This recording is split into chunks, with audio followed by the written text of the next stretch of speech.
Hello friends, स्वागत है GSM Rakesh यहाँ पर। फ्रेंड, आज हमारे पास एक फ़ोन कोरियर हुआ है। इस फ़ोन को आपके सामने लाइव ही रिपेयर करने की कोशिश करेंगे। और ये फ़ोन में क्या प्रॉब्लम है मेरे लिए कुछ नहीं पता, और मेरे से पता नहीं बात हुआ है नहीं हुआ है। जिस बंदे ने इस फ़ोन को भेजा है इस पर लिखा हुआ है डिब्बे पर Redmi Note 8 Pro, तो शायद ये कस्टमर का फ़ोन है। और मैं बहुत सारे लोग जो शॉपकीपर हैं वो बोलते रहते कि भाई हमारे ये फ़ोन रिपेयर कराना है, तो उनसे मैं मना कर देता हूँ। मैं ओनली कस्टमर का काम करता हूँ, क्योंकि जो शॉपकीपर है वो थोड़ा सा रुपए देने में दिक्कत करते हैं, कह रहे कि इतना पैसा उतना पैसा, तो इसलिए थोड़ा सा प्रॉब्लम होता है। तो मैं कस्टमर का फ़ोन ज़्यादातर कोरियर से मंगाता हूँ। शॉपकीपर का एक तो छिड़ा हुआ फ़ोन होता है और रुपये देने में परेशान करते हैं। तो ये फ़ोन हमारा Redmi Note 8 Pro है, और ये फ़ोन डेड है। क्या प्रॉब्लम है मेरे लिए कुछ नहीं पता। एक बार मैं चार्ज लगा के देख लेता हूँ। हाँ, ये डेड है, ऊपर लाइट ब्लिंक कर रहा है। तो एक बार मैं मल्टीमीटर से चेक कर लेता हूँ। सेट को ओपन कर लिया है। वीडियो थोड़ा सा लंबा होगा इसका, तो मैं इसकी बैटरी कनेक्टर पर रीडिंग चेक करता हूँ मल्टीमीटर से। ये ग्राउंड हो गया, ये पॉजिटिव पे कोई भी शॉर्टिंग नहीं दिखा रहा है। कुछ रीडिंग आया, एक बार फिर से देख रहा हूँ, नहीं। एक बार GR देखता हूँ इसका, GR 332 GR, चलो जो भी है। मीटर से तो हमारे लिए इतना कुछ पता नहीं चलता है। एक बार हम DC मशीन से चेक करते हैं, DC मशीन में हमारे लिए क्या रीडिंग मिल रहा है। तो DC पे हम सेट को कनेक्ट करते हैं और DC की रीडिंग से देखेंगे कि इसमें जो फ़ोन में प्रॉब्लम है वो कहाँ से हो सकता है। तो यहाँ पर आपको ध्यान से देखना है। अभी ये देख सकते हैं ऑटो करंट ले रहा है, 30 ऑटो करंट ले रहा है। अब मैं पावर बटन दबा के देखता हूँ एक बार। तो पावर बटन दबाता हूँ यहाँ पर, तो पावर बटन दबाने के बाद 300 430 यानी कि 300 तो जो 30 है वो तो ऑटो रीडिंग है। उससे आप जीरो माने तो आप मान सकते हैं यहाँ पर 200 300 से जीरो, 200 300 से जीरो, इस तरीके की रीडिंग ले रहा है। तो इतना हाई एम्पियर लेने का मतलब ये है कि सेट में कहीं ना कहीं शॉर्टिंग है सेकेंडरी लाइन में। प्राइमरी लाइन में तो हमने मल्टीमीटर से चेक कर लिया कि कोई भी शॉर्टिंग नहीं है, और ये सेट डेड है। तो अब मैं इसका मदरबोर्ड निकाल कर देखता हूँ इस मदरबोर्ड पर कुछ काम किया है नहीं किया, क्योंकि पावर IC की शील्ड अब वो उखड़ा हुआ है, और नीचे की साइड से मेरे लिए कुछ नहीं पता कुछ काम हुआ है नहीं हुआ है। तो देखते हैं ये फ़ोन रिपेयर हो पाता है नहीं हो पाता है। मगर ये हमारे लिए पता चल रहा है कि सेकेंडरी लाइन कहीं ना कहीं शॉर्ट है और ये ऑटो करंट भी ले रहा है। तो इसके मदरबोर्ड को हम निकाल लेते हैं, उसके बाद देखेंगे कि इसमें जो प्रॉब्लम है वो कहाँ से हो सकती है और ये फ़ोन रिपेयर होगा या नहीं होगा। वीडियो थोड़ा सा लंबा होगा। वीडियो अगर आपको कुछ सीखना है तो वीडियो को पूरा देखिएगा। तो यहाँ पर देख सकते हैं CPU और UFS में बहुत ज़्यादा काम किया हुआ है। इसमें प्लग पेस्ट भी लगा हुआ है। CPU और UFS के बीच में कुछ जंपर भी किया हुआ है, माइक्रो जंपर नहीं लग रहा है मेरे लिए, तो वो मैं आपको दिखाऊंगा। उससे पहले मैं यहाँ पर मल्टीमीटर से एक बार इसका जो GR चेक कर लेते हैं कि जो सेकेंडरी लाइन है वो शॉर्ट है। वो हमारे लिए ऐसे ही पता चल जाए, क्योंकि काम किया हुआ है इस पर, तो हमारे लिए CPU UFS उठाना ना पड़े। तो ये जो रीडिंग मिलती है वो इतना हाई एम्पियर को CPU शॉर्ट का मिलता है ज़्यादातर इस तरीके की रीडिंग।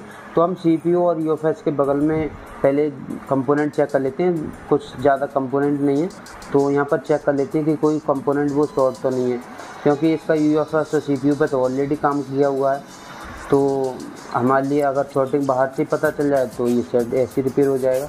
तो यहाँ पर CPU के बगल में जितने भी कैप लगे हुए हैं उस पर तो कोई भी शॉर्टिंग दिखाई दे नहीं रही। एक बार मैं UFS के बराबर में जो कैप लगे हुए हैं उन पर चेक कर लेता हूँ, उस पर हमारे लिए कोई शॉर्ट मिल जाए। तो यहाँ पर हमारे लिए कोई भी शॉर्ट इस तरफ भी नहीं मिल रहा है।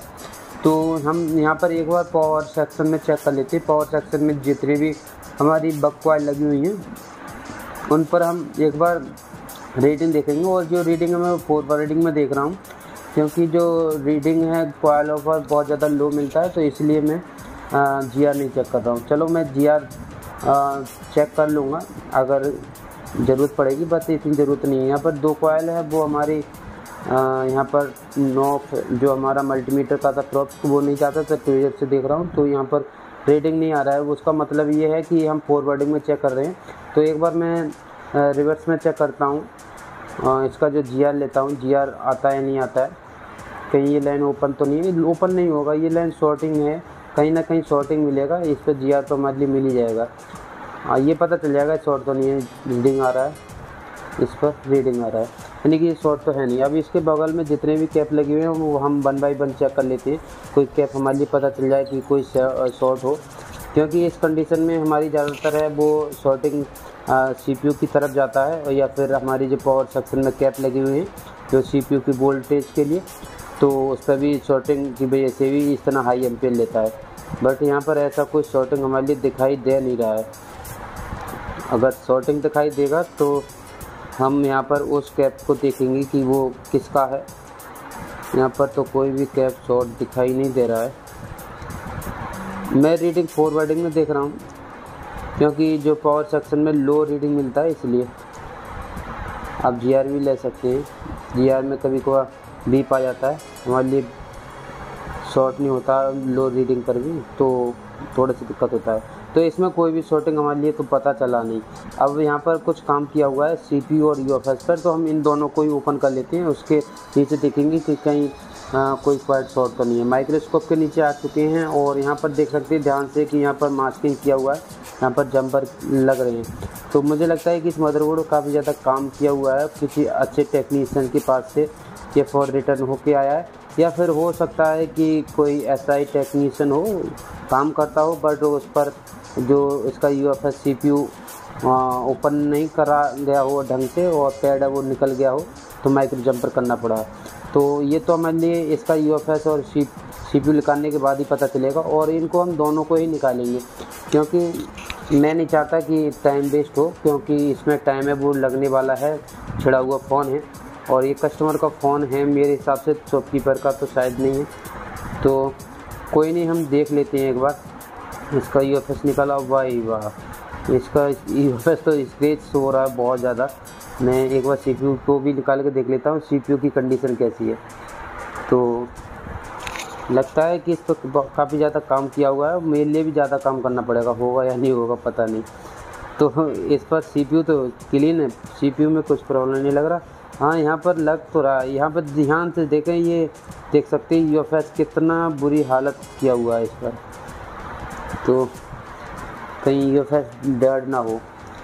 यहाँ पर देख सकते हैं, ओ भाई इसके तो पैड भी टूटे हुए हैं, सारा सब कुछ उल्टा सीधा पड़ा हुआ है। तो इस पर तो मुझे लगता है कि काम बहुत ज़्यादा करना पड़ेगा।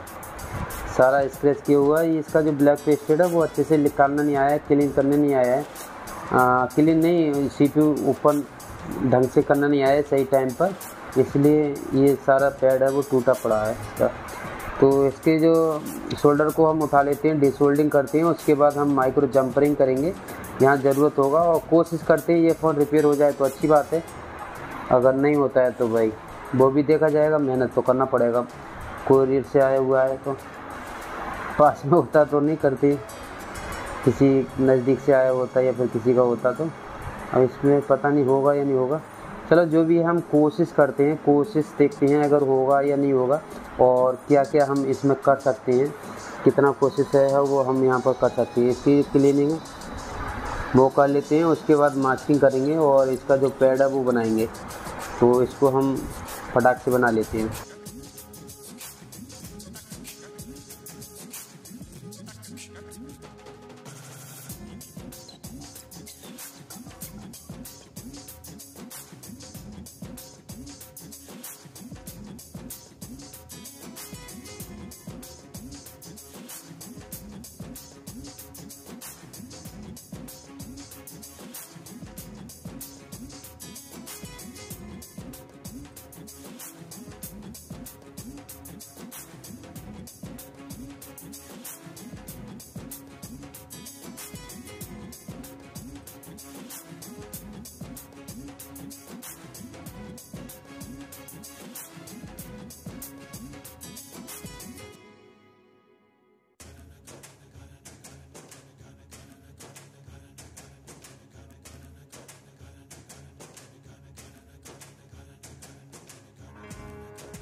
फ्रेंड यहाँ पर मैंने CPU को लगा दिया है, माइक्रो जंपरिंग कर दिया है। अब मैं यहाँ पर DC मशीन पर ये चेक कर लेता हूँ ऑटो करंट तो नहीं ले रहा और हमारे लिए जो रीडिंग है वो क्या मिल रहा है।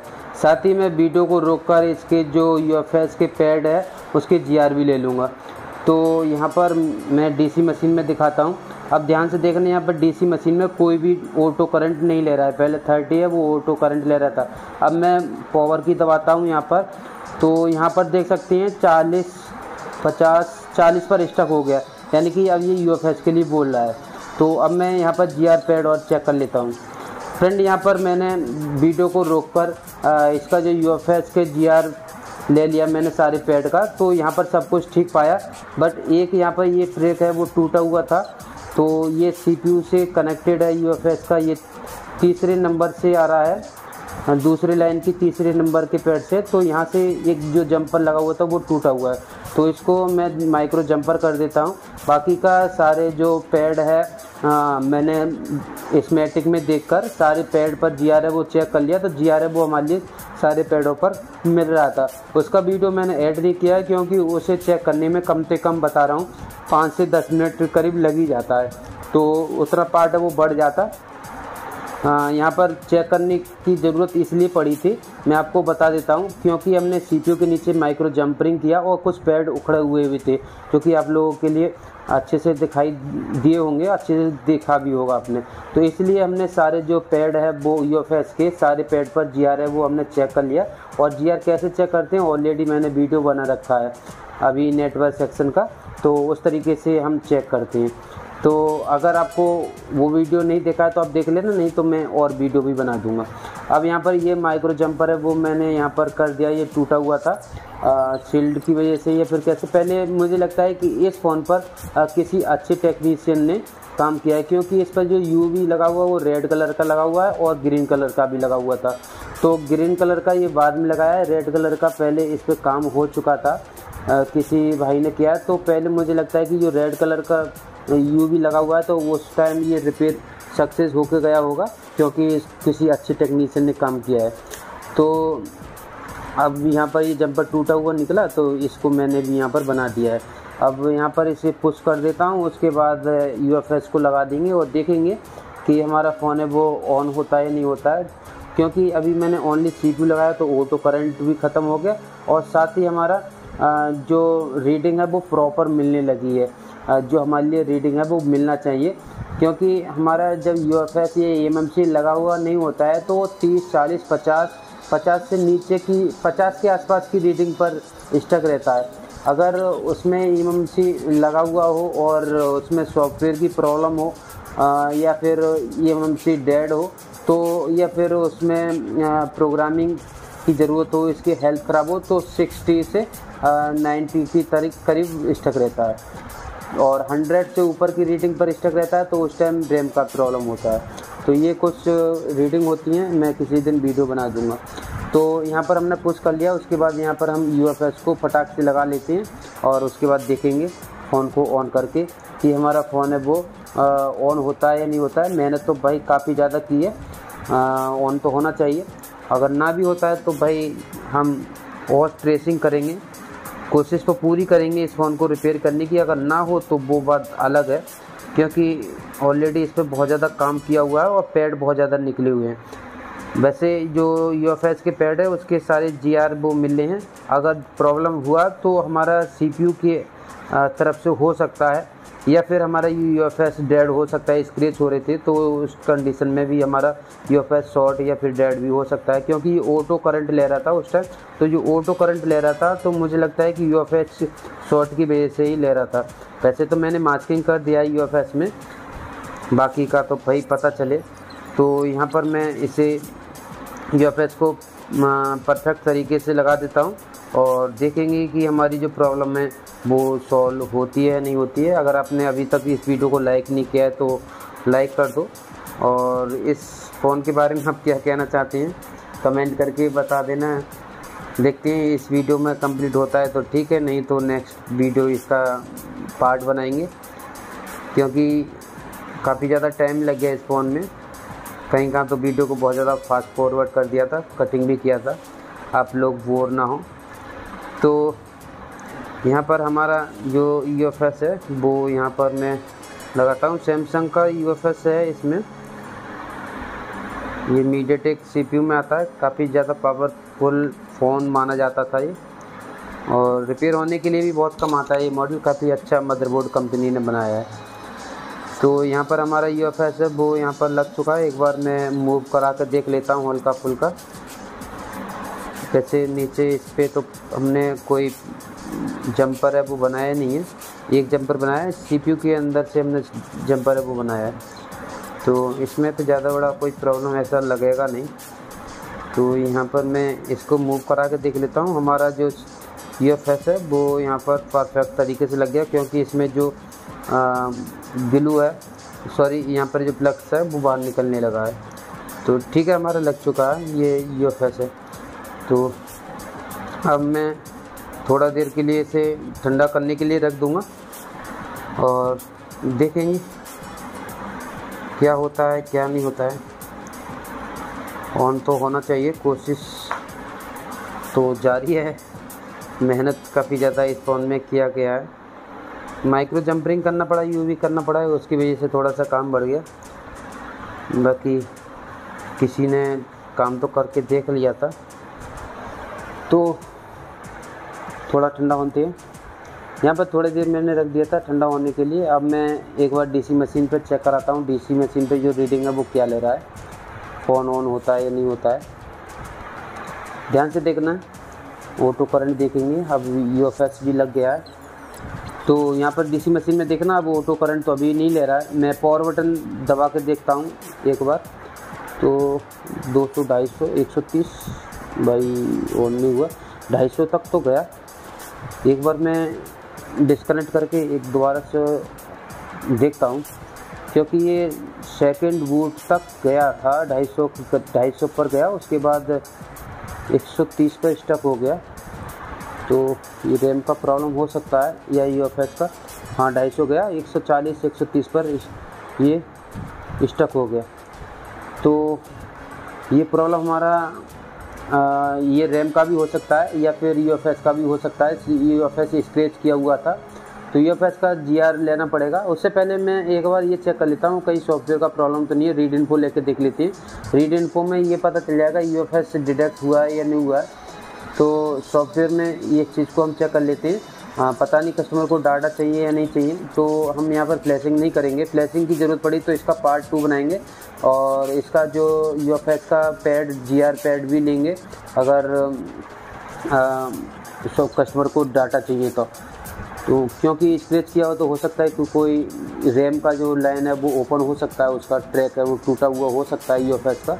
तो यहाँ पर फर्स्ट बूट पर सेट कनेक्ट हुआ, यानी कि अभी तक CPU डिटेक्ट हुआ और CPU अच्छे से कनेक्ट बता रहा है। और एक चीज़ बताना चाहूँगा, ये फ़ोन हमारे लिए बूट की दबाकर कनेक्ट हुआ है, तो इसमें शायद फर्मवेयर हो सकता है।